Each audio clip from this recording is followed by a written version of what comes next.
नमस्कार। उत्तर प्रदेश की खबरें लेकर मैं हूं आपके साथ संदीप निरंजन सरकार और बुलेटिन की शुरुआत करेंगे इस वक्त की बड़ी खबर से। बुलंदशहर से आ रही है। डकैत जयकरण उर्फ जैका पर कार्रवाई। प्रशासन ने जैका के 2 मकानों को किया कुर्क। लूट और डकैती की कई वारदातों को दिया अंजाम। जैका ने बनाई थी लाखों रुपए की अवैध संपत्ति। डीएम के आदेश पर सीओ शिकारपुर ने की कार्रवाई। गांव जमालपुर में जैका के दोनों मकानों को किया कुर्क। जैका पर लूट और डकैती के दर्जन भर मुकदमे हैं दर्ज। भय का पर्याय बन चुका है जैका। गांव में मुनादी कराकर जब्त किया और जैका के दोनों मकान जब्त किए गए हैं। तो बड़ी खबर आप तक पहुंचा रहे हैं, जहां पर अब लगातार प्रशासन की कार्रवाई जारी है। बड़ी खबर बुलंदशहर से आप तक पहुंचा रहे हैं। डकैत जयकरण उर्फ जैका पर कार्रवाई। प्रशासन ने जैका के 2 मकानों को किया कुर्क। लूट और डकैती की कई वारदातों को अंजाम दे चुका है जैका ने बनाई थी लाखों रुपए की अवैध संपत्ति। डीएम के आदेश पर सीओ शिकारपुर ने की कार्रवाई। गांव जमालपुर में जैका के दोनों मकानों को किया कुर्क। जैका पर लूट और डकैत के दर्जन भर मुकदमे हैं दर्ज। भय का पर्याय बन चुका था जैका। गांव में मुनादी कराकर जब्त किए गए जैका के दोनों मकान। शिकारपुर कोतवाली क्षेत्र के गांव जमालपुर का मामला है। तस्वीरें देख सकते हैं आप। पुलिस प्रशासन पहुंचा है और जैका की संपत्ति को यहां पर कुर्क किया गया है। 2 मकानों को यहां पर कुर्क किया है और लगातार पुलिस अवैध संपत्ति अर्जित करने वालों और डकैतों पर कार्रवाई कर रही है। और इसी कड़ी में अब जैका की अवैध संपत्ति से अर्जित किए 2 मकानों पर भी यहां कार्रवाई कर उन्हें कुर्क किया गया। एक सराहनीय कार्य किया गया है। थाना शिकारपुर के ग्राम जमालपुर का रहने वाला एक अभियुक्त, जिसका नाम जय कुमार उर्फ जैका है, जिसके विरुद्ध दर्जनों से अधिक मुकदमे हत्या, लूट, डकैती आदि के दर्ज हैं, उसके द्वारा अपने आपराधिक गतिविधियों से अर्जित अवैध धन से ग्राम जमालपुर में 2 मकान का निर्माण किया गया था, जिसकी कुल कीमत लगभग 48 लाख रुपए है। आज जिलाधिकारी महोदय बुलंदशहर के आदेश के अनुपालन में उक्त दोनों ही मकानों को 14(1) गैंगस्टर एक्ट के तहत सरकार के पक्ष में कुर्क किया जा रहा था। सुनो से अधिक मुकदमे। और भारतीय राष्ट्रीय कांग्रेस के वरिष्ठ नेता राज्यसभा सांसद दीपेंद्र सिंह हुड्डा ने लखनऊ प्रदेश कार्यालय में प्रेस वार्ता की और प्रेस वार्ता में कांग्रेस प्रदेश कमेटी के अध्यक्ष और पूर्व सांसद बृजलाल खपरी, विधानसभा दल की नेता आराधना मिश्रा और प्रांतीय अध्यक्ष और पूर्व मंत्री समेत कई लोग मौजूद रहे। दीपेंद्र हुड्डा ने केंद्र सरकार के 9 साल पूरे होने पर केंद्र सरकार में 9 सवाल किए। उन्होंने कहा, पुलवामा हमले में सरकार की नाकामी रही है।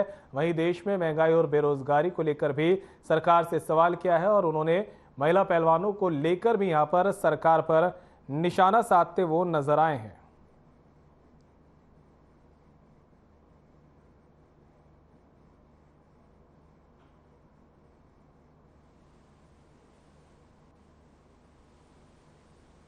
पहला अर्थव्यवस्था, दूसरा किसान, तीसरा प्रश्न भ्रष्टाचार और मित्रवाद। हमें बताने की जरूरत है, मित्रवाद का नाम आता है तो किसका नाम आता है? ऐसा क्यों है कि एक बड़े उद्योगपति समूह अदानी को फायदा पहुंचाने के लिए LIC और SBI में जमा जनता के खून पसीने की कमाई को दांव पर लगा दिया गया। भ्रष्टाचार को खत्म करने की बात करने वाले प्रधानमंत्री इस पर जवाब क्यों नहीं देते और इस बात पे क्यों नहीं जवाब देते कि अदानी समूह में की फर्जी कंपनियों में जो 20,000 करोड़ रुपए जिसका ये नहीं बता देता है किसके देश में सामने किसके किसने उनका निवेश किया। ये प्रश्न राहुल जी ने देश की संसद में भी अपने आखिरी व्यक्तित्व आखिरी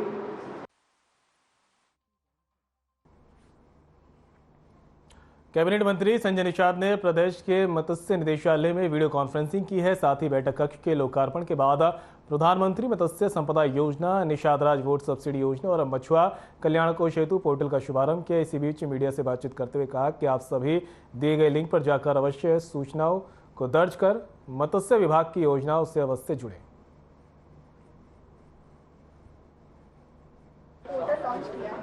क्या उद्देश्य और इससे लोगों को क्या फायदे?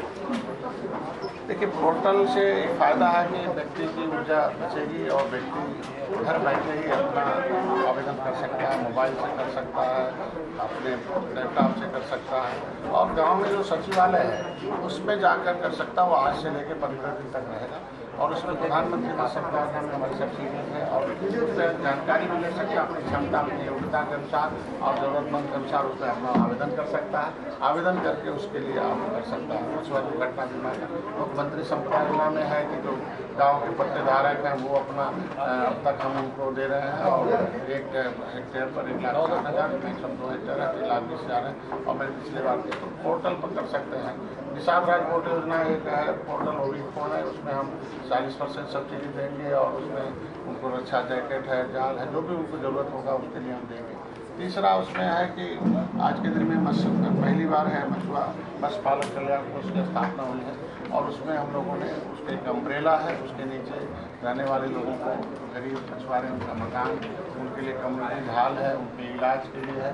और जो महिलाओं के सशक्ति महिलाओं को मदद करके केज कल्चर करेंगे। जो बड़े बड़े जलाशय होते हैं, जो डैम है 40 किलोमीटर, 10 किलोमीटर, 10,000 मीटर, तो उसमें श्रेणी और 20 श्रेणी के उसमें हम उनको एक महिला को 4 केज देंगे, लगभग 100 स्क्वायर मीटर में है और लगभग 100 के आसपास पाल के उसे अपना आय कर सकते हैं। तो घर बैठे ये डिजिटलाइज है और डिजिटल के माध्यम से वहीं से आवेदन करने और जब उनको हमारा इंस्पेक्टर जाएगा, जांच करेगा, उसी से स्वीकृति प्रमाण पत्र मिल जाएगा।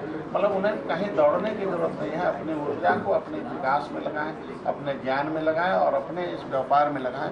कहीं वो अपनी ऊर्जा का व्यय करने की जरूरत है और सारा फ्री है, कहीं कोई पैसा नहीं लगना है। बल्कि हम ट्रेनिंग के लिए भी इसमें व्यवस्था हमारे पास उसमें कि अगर वो काम करना चाहता है तो हमारे जिला संपर्क उसमें सारे संपर्क नंबर हैं, अपने जिले के अधिकारी से संपर्क करें और अपने ट्रेनिंग के लिए अपना नाम दे और आगे उसको हम ट्रेंड करके और ट्रेंड मत्स्य पालक बनाकर हम काम कराएंगे। ये हमारे आज के पोर्टल का उद्देश्य है, सुख देने वाली।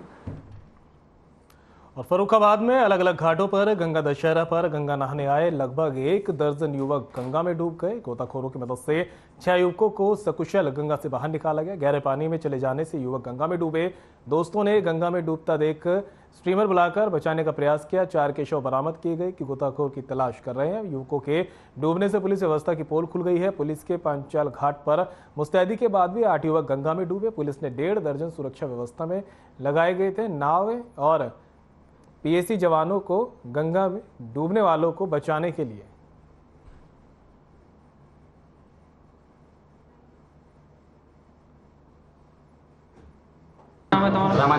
कितने लोग थे नाव में? कितने लोग थे तुम? ये 4 लोग थे। 4 लोग थे। अच्छा, तो नाव पे बैठे थे क्या? नहीं, नहा रहे थे। नहाने के टाइम? हाँ, नहाने के टाइम पैर बैठ गए, चल गए तो वो गोता लग गया उसके। इन लोगों ने कोशिश भी की, हम तो पहुंचे बाद इन्होंने फोन से मतलब फोन पे बताया, तब हम वहाँ पे पहुँचे, सामने वहाँ पे सबको बताया। जो वहाँ तहसीलदार साहब बैठे थे, दुर्गा साहब बैठे थे, तब आज फिर उन लोगों ने तुरंत काम किया हमारा। अरे हाथ पकड़े जहाँ छूट गया था दूसरे का। हाँ, फिर क्या हुआ? हमें किसने बचाया? बहुत उधर मजा चलो गया। और उधर में तो शांति से गंगा नहीं नहा सकते? अरे एक दूसरे का हाथ पकड़े जहाँ छूट गया था। छूट गया था? हाँ। कौन सी क्लास में पढ़ते हो? High school. हाई स्कूल में। मालिक क्या मामला हुआ था? कौन डूब गया था? अनुज लड़का, 2 लड़के आए थे गंगा नहाने के लिए। एक व्यक्ति डूब गया, दोनों डूब रहे थे। एक को निकाले गया था, सोचना मिले तो दूसरा भी ढूंढने गए थे। और अनुज नाम का लड़का डूब गया था। उसे पता लगा, उसे ढूंढने का प्रयास करा, उसे निकाले थे थोड़ी। फिर वो उसे कहाँ दिया गया? कहाँ गया वो? अपने घर को लेके चले गए। अपने घर लेके चले गए? नहाते समय बस वो बह गया था, डुबकी लगाई थी, पैर फिसला तो थोड़ा अंदर गहराई में चला गया बस वो। कौन चला गया? मेरे चाचा लड़का। क्या नाम था? बीरन। पिता का नाम? कालीचरण। कहाँ के रहने वाले? आगरा। आगरा। कितने भाई बहन है ये? 2 भाई 2 बहन। 2 भाई। कितने पढ़ाई करता था? नहीं, जॉब करता था। किसमें? रेस्टोरेंट। यहाँ नाव गोताखोरों ने मदद नहीं की आपकी? नहीं, किसी ने नहीं की। आपने कहा था किसी से? बोला था मैंने बहुत लोगों से। हाँ। किसी ने सुना नहीं, हम जानते नहीं तैरने के लिए। कौन कौन तुम लोग नहाने आए थे? 4 लोग नहाने आए थे। कौन कौन? अभिषेक हाँ। और मयंक और अनवर। तो फिर क्या हुआ है यहाँ पे? क्या हुआ था, हम लोग नहाने के लिए आ रहे थे तो जाम लगा हुआ था, तो उसके घर पे साइकिल खड़ी करी थी, तो उसे लिया बैंक को। फिर यहाँ से हम लोग सीधे जा रहे थे, लेकिन अब शेख नहीं माना। अब शेख पता नहीं मूड में क्या हुआ, वो यहीं उतर पड़ा। उतर के पास सीधे वहाँ पर रुके जाके उसने कहा यहाँ से पास करें, पास जल्दी पहुँच जाएंगे, और पीछे नहाने के लिए था।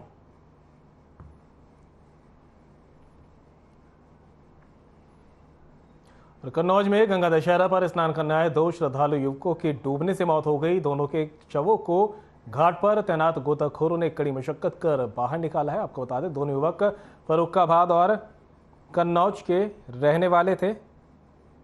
पुलिस ने दोनों शवों को पोस्टमार्टम हाउस भेजकर कार्रवाई शुरू कर दी है।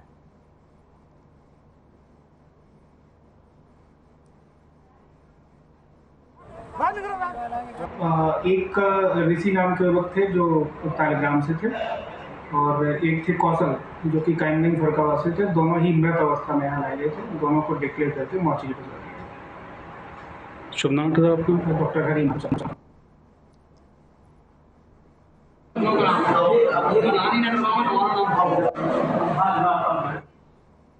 और झांसी के पूंछ थाना क्षेत्र में हुई 19 लाख की लूट की घटना का झांसी पुलिस ने खुलासा कर दिया, जिसमें 2 लोगों को पुलिस ने 19 लाख की नकदी के साथ मोटरसाइकिल और मोबाइल बरामद कर घटना का खुलासा किया है। पूरी घटना में मुनीम ही घटना का मास्टरमाइंड निकला, जिसने बताया कि कर्ज चुकाने को लेकर ये कदम उसने उठाया था, जिसका वरिष्ठ पुलिस अधीक्षक द्वारा आज खुलासा किया गया। इस बीच झांसी के वरिष्ठ पुलिस अधीक्षक डॉक्टर राजेश एस ने बताया कि विगत दिवस पुलिस को सूचना मिली कि जालौन के कोच से सीमेंट व्यापारी के यहां से 19 लाख रुपए लेकर दीपेंद्र सिंह बाइक से आ रहा था। जैसे ही पूंछ थाना क्षेत्र के ग्राम सेसा के पास दीपेंद्र पहुंचा तो 3 अज्ञात बाइक सवार द्वारा आंखों में मिर्ची डालकर 19 लाख लूट के भाग गए।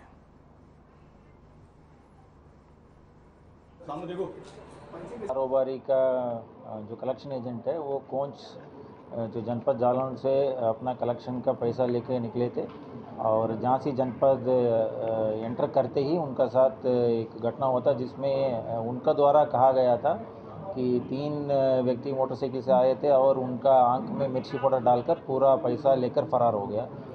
तो इस घटना खुलासे के लिए हम लोग 3 अलग अलग टीम गठन किए गए थे। इसमें सीसीटीवी फुटेज वगैरह देखा गया था, उसमें एक क्लू मिल गया था। उस क्लू से आगे बढ़ते हुए हमारे विवेचना के क्रम में हम लोग पूछताछ करते गए, तो तब हम लोग को ये क्लियर हुआ कि एक ही व्यक्ति इसमें इन्वॉल्व था, जो विक्टिम है उन्हीं के साथ मिला हुआ था।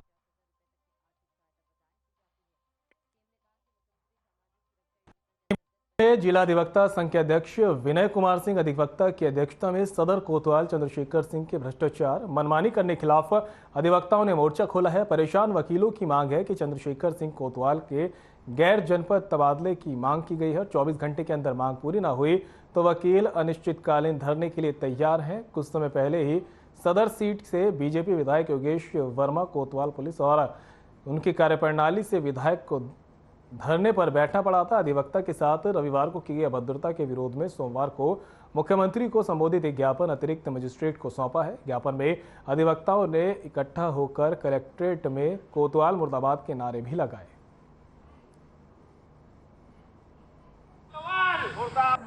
कि उनके यहाँ कुछ लोगों ने मारपीट की है और उसके एफआईआर दर्ज कराने के लिए थाना कोतवाली पर मौजूद हैं, जहाँ पर उनकी पत्नी कुछ बेहोश हो गई, उनकी स्थिति खराब थी। तो कोतवाल साहब ने उनको बाहर कर दिया, उनसे कुछ अभद्रता की ऐसी सूचना हमें प्राप्त हुई। मैंने हालांकि बात भी की थी, उन्हें आश्वासन भी दिया था कि कोई ऐसी बात नहीं है, हम देख लेंगे प्रकरण को। उसके बाद एसपी साहब से मुलाकात की गई। एसपी साहब ने आदेश दिया, एफआईआर दर्ज हुई आपकी क्राइम नंबर 472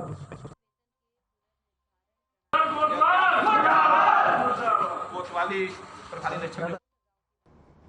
कन्नौज जिले में डिवाइडर से कार टकराने से सपा नेता की मौत के साथ ही उनके ही परिवार के 5 लोगों की मौत की खबर जैसे ही गांव पहुंची तो चारों तरफ मातम छा गया। वहीं आज जैसे ही सपा नेता सहित 5 शव गांव में आए तो पूरा गांव मातम में तब्दील हो गया। परिजनों के साथ साथ रिश्तेदार गांव के लोग शोक में डूबे हुए हैं। इस घटना को लेकर समाजवादी पार्टी के ट्विटर हैंडल से इस घटना को लेकर श्रद्धांजलि भी दी गई।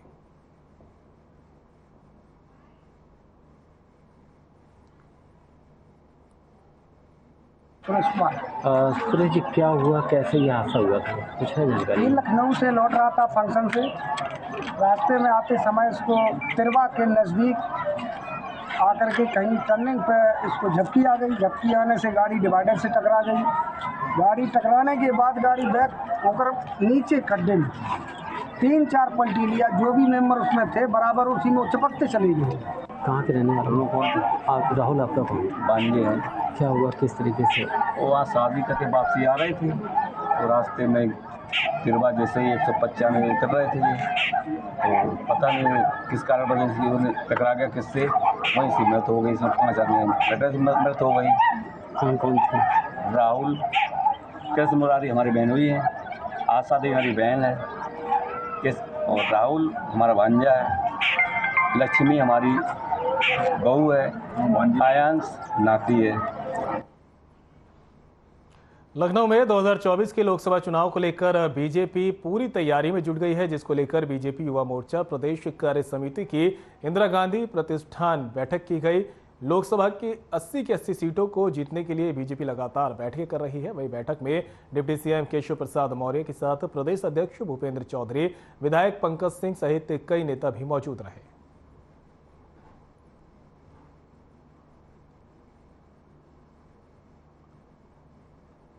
और 2024 में उत्तर प्रदेश की 80 की 80 सीटें जीत करके फिर से माननीय नरेंद्र मोदी जी के नेतृत्व में सरकार बनाने का संकल्प लेकर के चुनाव अभियान में लग जाने के लिए कहा है।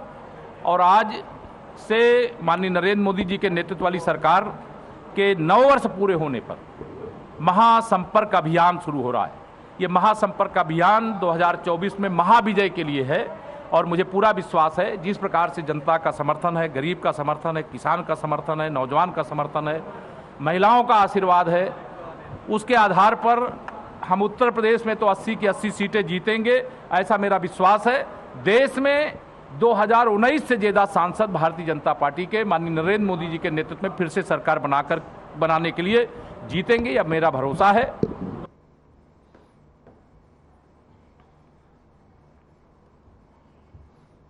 और अब खबर औरैया से है, जहां अछलदा थाना क्षेत्र में बेखौफ दबंगों का खौफनाक कारनामा सामने आया है। बता दें कि बदमाशों ने एक युवक पर जान से मारने की नियत से 3 राउंड गोली चला दी। इसी घटना में युवक बाल बाल बचा है। सूचना पर मौके पर पहुंची पुलिस ने मामले को संज्ञान में लेते हुए केस दर्ज कर लिया है।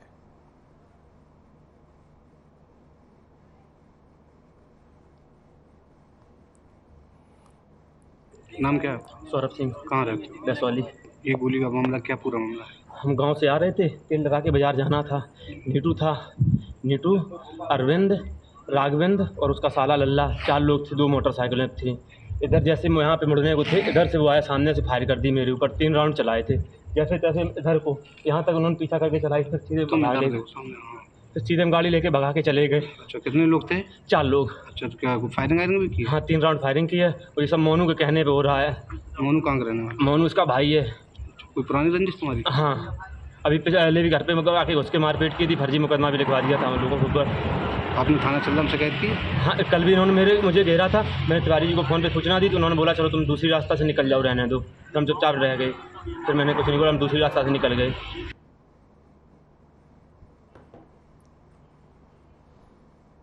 गाजियाबाद से बड़ी खबर सामने आ रही है। गत्ता बनाने की फैक्ट्री में लगी भीषण आग। दमकल की 3 गाड़ियों ने पाया आग पर काबू। लाखों की कीमत का सामान जलकर हुआ स्वाहा। गनीमत रही, कोई जानमाल की नहीं हुई है हानि। शॉर्ट सर्किट बताई जा रही आग लगने की वजह थाना लोनी क्षेत्र के सिंडिकेट कॉलोनी की घटना। तो बड़ी खबर आप तक पहुंचा रहे हैं, जहां पर आग लगने का मामला एक बार फिर से सामने आया है। और गाजियाबाद से बड़ी खबर है, गत्ता बनाने की फैक्ट्री में भीषण आग लगी है। दमकल की 3 गाड़ियों ने मौके पर पहुंच के आग पर काबू पाया है। लाखों की कीमत का सामान जलकर खाक हो गया है। गनीमत ये रही कि किसी तरह की जान माल का यहाँ पर नुकसान नहीं हुआ है। तस्वीरें आपके सामने हैं। इन तस्वीरों को देखकर आप अंदाजा लगा सकते हैं किस तरह से यह मंजर रहा होगा। और इसके बाद जब गाजियाबाद में गत्ता बनाने वाली फैक्ट्री में आग लगी तो इसकी सूचना दमकल विभाग को दी गई। मौके पर 3 गाड़ियां दमकल विभाग की पहुंची, जिन्होंने मशक्कत के बाद यहां पर आग पर काबू पाया है। लाखों का सामान जलकर खाक हो गया, लेकिन राहत ये रही कि किसी तरह की यहां पर जनहानि की कोई खबर सामने नहीं आई।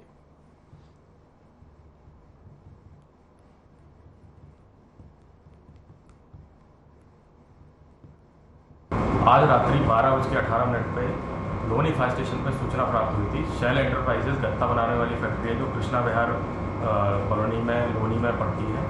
इसमें आग लग गई थी। तत्काल रूप से हमारी 2 गाड़ियाँ लोनी फायर स्टेशन से, एक गाड़ी साहिवाबाद से घटनास्थल के लिए रवाना हुई और चारों तरफ से आग को घेरते हुए आग बुझाना शुरू किया। चूँकि आग गत्तों के रोल्स में थी तो उसको तुरंत पानी का असर कम हो रहा था, जिसके कारण हम लोगों ने JCB से अलग करवा के इसको फायर फाइटिंग चालू किया, पूर्ण रूप से बुझा दिया है। इसमें कोई भी जनहानि नहीं है और संभवतः आग शॉर्ट सर्किट के कारण है। और खेलो इंडिया यूनिवर्सिटी गेम्स के तहत गोरखपुर के रामगढ़ ताल में आयोजित रोइंग प्रतियोगिता में 2000 मीटर की दूरी में पदकों के लिए 15 इवेंट्स में नौका दौड़ हुई। इस दौड़ में पंजाब के विश्वविद्यालयों के खिलाड़ियों को रामगढ़ ताल का पानी खूब भाया। वहीं एकल महिला पुरुष स्पर्धाओं में gold medal university of Calcutta के नाम रहा। पंजाब के विश्वविद्यालयों ने सर्वाधिक पदक अपने नाम किए। वहीं 3 दिन से पसीना बहाने का सुखद फल मेडल के रूप में उन्हें मिला। तो विजेता खिलाड़ी खुशी से भावुक हो उठे। मेडल पाने के बाद उन्होंने रामगढ़ ताल, मोदी और योगी सरकार, स्पोर्ट्स अथॉरिटी ऑफ इंडिया और स्थानीय प्रशासन की तारीफ की और साथ ही इंतजामों की दिल खोलकर यहां पर सराहना भी की।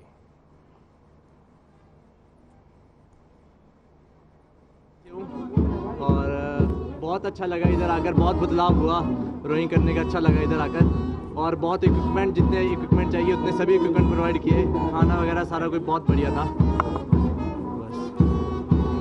अच्छा, कितनी संभावनाएं दिख रही हैं यहाँ पर आपको रामगढ़ ताल और वाटर स्पोर्ट्स कॉम्प्लेक्स की बात करें? बहुत बढ़िया, बहुत पहले से बहुत ज़्यादा बढ़िया हो गया। हमारा एक मेडल 2 किलोमीटर डबल स्कल में गोल्ड मेडल है और क्वाड्रपल स्कल में जिसमें 4 लोग बैठते हैं उसमें हमारा ब्रॉन्ज मेडल है और बहुत बढ़िया रहा पहले से। आगे कितना फ्यूचर दिख रहा है रामगढ़ ताल? बहुत ज़्यादा फ्यूचर है और मैं और दोनों हम यूपी पुलिस में भी हो रखे हैं।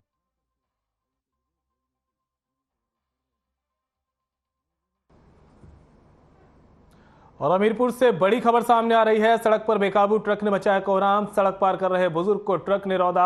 देखते ही देखते इस सड़क पर लगा भीषण जाम। ट्रक का पहिया बुजुर्ग के पैरों को रौंदता हुआ निकल गया। घायल बुजुर्ग को जिला अस्पताल में कराया गया भर्ती। मामला सदर कोतवाली के लक्ष्मीबाई पार्क का बताया जा रहा है। तो बड़ी खबर आप तक पहुंचा रहे हैं जहां पर सड़क हादसा हुआ है। हमीरपुर से बड़ी खबर, जहां पर बेकाबू ट्रक का कोहराम देखने को मिला है। सड़क पार कर रहे बुजुर्ग को ट्रक ने रौंदा। देखते ही देखते इस सड़क पर भीषण जाम की स्थिति बन गई। ट्रक का पहिया बुजुर्ग के पैरों को रौंदता हुआ निकल गया। घायल बुजुर्ग को जिला अस्पताल में इलाज के लिए भर्ती कराया गया।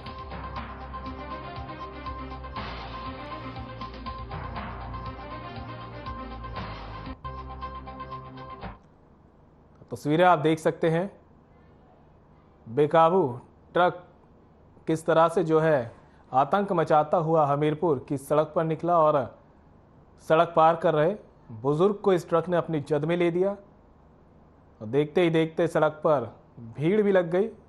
जाम देख सकते हैं किस तरह से हादसे के बाद रहा और बुजुर्ग के पैरों को रौंदता हुआ ये ट्रक यहाँ से निकल गया, जिसके बाद घायल बुजुर्ग को अस्पताल पहुँचाया और जहाँ पर बुजुर्ग का इलाज चल रहा है।